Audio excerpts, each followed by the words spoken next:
वज़ीर-ए-आज़म शहबाज शरीफ ने 200 यूनिट तक बिजली इस्तेमाल करने वाले सार्फिन को 3 माह के लिए रियायत देने का ऐलान किया है।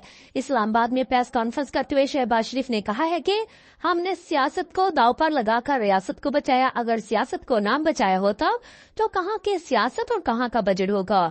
वज़ीर-ए-आज़म ने कहा है कि इससे पहले सियासत को चमकाने के लिए बड़े बोल बोले गए। कहा गया कि 90 दिन में करप्शन का खात्मा करेंगे, मगर करप्शन के बड़े स्कैंडल आए। गन्नम और चीनी की दरामद और बरामद में जेबें बढ़ेंगी। कहा गया कि लूटी हुई दौलत वापस लाएंगे, मगर 190 मिलियन पाउंड पर हाथ फेरे गए। उनका मजीद कहना था कि दुनिया में तेल की कीमत ऊपर जा रही है, मगर अदम एतमाद से बचने के लिए तेल की कीमत कम करके मईशत को नुकसान पहुंचाया है।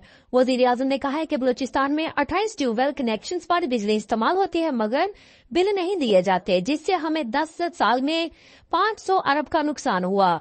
इन 28,000 ट्यूबवेल कनेक्शन को काटकर उन्हें सोलर पैनल पर मुंतकिल करेंगे, जिस पर 55 अरब की लागत आएगी और इससे सालाना 70 से 80 अरब रुपए की बचत होगी, जबकि किसानों की लागत में भी कमी आएगी। शहबाज शरीफ ने मजीद कहा कि IMF के साथ 3 साल प्रोग्राम कर रहे हैं, इसमें कोई राज नहीं है।